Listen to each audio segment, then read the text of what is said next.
Hey guys, welcome back to my channel. If you're new around here, I'm Nima. I'm a corporate executive with over 15 years of experience in both sales and finance. My videos break down complex financial concepts to help you on your financial journey, whether you're just starting out or if you're a seasoned pro already. So thanks for clicking in, and let's go ahead and jump into today's topic, which is how retailers use psychology to trick you into buying things. So guys, according to a Harvard professor by the name of Gerald Zaltman, he states that it's a well-known fact that only a mere 5% of our buying choices are conscious decisions. The remaining 95% is susceptible to the subtle strategies employed by the actual retailers. Now, to become a more informed shopper and effectively manage your spending, it's essential to identify and understand these 14 common yet discrete psychological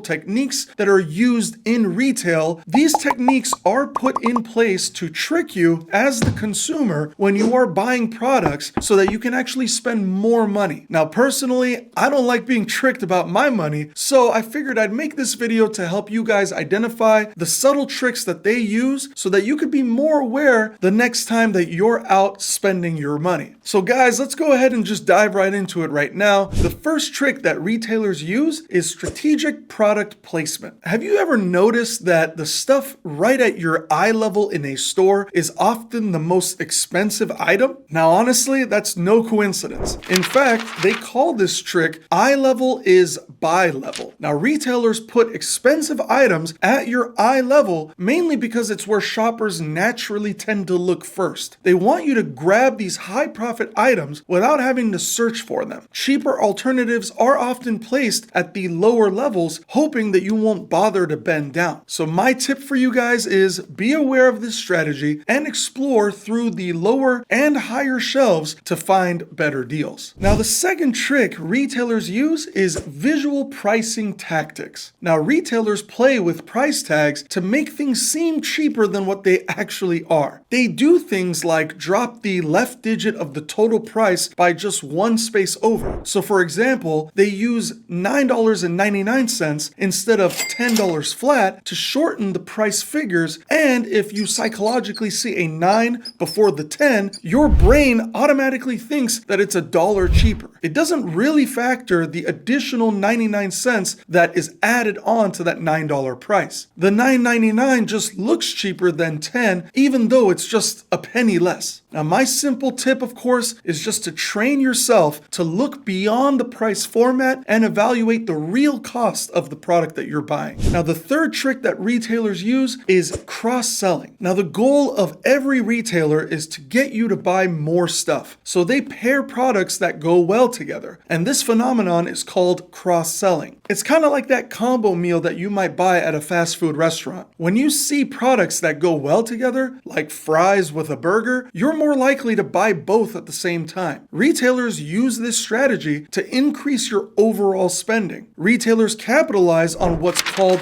the Diderot effect, enticing you to buy additional items that complement your intended purchase. Now, this strategy is commonly seen in both physical stores and on online platforms. My tip for you guys is to stick to your shopping list and avoid unnecessary add-ons. It might seem tough at first, but it gets easier along the way as long as you're disciplining yourself. Now, the fourth trick that retailers use is the store layout. Retailers often rearrange their store layouts to expose you to more products, and it forces you to subconsciously make impulse purchases more often. Now, this phenomenon is known as the Gruen effect, which leads you through a maze of tempting offerings. Setting up maze-like layouts at stores, like at IKEA for example, exposes you to more items, increasing the likelihood of making unplanned purchases. Other stores like Costco are also known for this, and they call it the racetrack method, in which they purposely move products around to different locations and are constantly rotating a certain percentage of their inventory into new products. This basically creates a treasure hunt type of experience as you shop around, and it helps you discover new products that you may not normally see on your shopping visits and might not even normally need. It's all honestly just a big distraction. Now, my tip in this scenario is again to just stay focused and don't let their games distract you from what you actually need. Now, before I jump into the fifth trick that retailers use, I'd really appreciate it if you guys would just smash the like button, put a comment down, and subscribe, as it really helps the channel grow and it allows me to continue making videos for you guys. I really enjoy helping all of you learn, and I truly believe that helpful content should be without charging for a course or anything like that. So please just smash the like button, put down a comment of anything that you see that retailers might do, and subscribe to help the channel grow. Now, the fifth trick that retailers use is something called false sense of urgency, fear of missing out, otherwise known as FOMO, and scarcity. Now, retailers create a sense of urgency with phrases like limited time offer or there's only 2 left to get you to buy more stuff. Honestly, guys, don't fall for it. Take a moment to think and see, do I really need this? People hate missing out on deals, so retailers create urgency by suggesting items are in a limited supply. It's a psychological trick to make you quickly buy things, fearing that you might actually miss out. This taps into our instinctual response to scarcity, urging us to make quick purchases. Don't do it. Don't do it, you guys. Now, my tip is take a moment to consider whether the urgency is genuine before you're actually buying the items. Now, the sixth trick that retailers use is buy one, get one free, or otherwise known as BOGO. Now, the buy one, get one free deal might sound awesome, but it can trick you into spending more than you actually planned for. Only go for it if you are genuinely in need of that extra item. Buy one, get one free deals make you feel like you are getting something for nothing. However, prices are often set high enough to cover the free item that they're actually giving you, tricking you into actually spending more. Usually, the original item is already priced at a higher price point, so that way whatever they're giving you for free is already covered by the first thing that you're buying. Now, BOGO deals trigger a pleasure response in our brains, making us prone to overbuying. These deals often mask inflated prices. My tip for you guys is only take advantage of BOGO deals when you genuinely need the extra item. Now, the seventh trick that retailers use is something called social proofing. Now, have you ever picked a crowded restaurant over, let's say, an empty one? That's what's called social proofing. Retailers use reviews and crowds to make you think that their product is actually top notch. Do your own research first. Seeing other people buying things or liking things makes you more likely to do the same thing. Retailers use this strategy by displaying reviews and testimonials, creating the perception that their products are popular and trustworthy. Now, in some cases, this might actually be a good thing because we tend to follow the crowd and popularity can equal quality, but it's still a trick regardless. My tip for you guys is conduct independent research to make informed decisions. This may help you not get misled. Now, the eighth trick that retailers use are sizable shopping carts. So those big shopping carts that you find at, let's say, grocery stores, they are designed to make you buy more just because they are larger. Now, depending on how much things you need, just try to grab a basket instead if you can. It'll naturally help you to stick to your original shopping list first. Sometimes bigger shopping carts can make you feel like you're not buying enough or that your shopping cart is too empty. This might encourage you to fill up your shopping cart with more items that you probably don't need. It's a way to make you purchase more than what's intended. My tip on this one is just don't overindulge. Choose a smaller cart or just a basket to maintain control over your purchases. Now, the ninth trick that retailers use is appealing to your senses. Stores mess with your senses all the time. They use store design, lighting, music, and even texture of items to influence your mood and your buying decisions. Retailers target our senses to evoke emotional responses. Emotional responses can lead to more purchases. Be aware of how these sensory tricks might be influencing your decisions. My tip for you guys is just to stay mindful of the sensory cues that might be impacting your spending. Now, the 10th trick that retailers use is liberal return policies. So most retailers use easy return policies to make you more likely to buy something in the moment. Don't buy something just because you think that you could return it easily. I'd say just make sure that you really want it first. Generous return policies make you more comfortable making a purchase since you know that you can easily return it, and the retailers understand that more often than not, you won't actually take the time to go back and actually return the item to get your money back. You might become too lazy to return it overall, or you just might forget about it, or even simply you might just give up on the idea of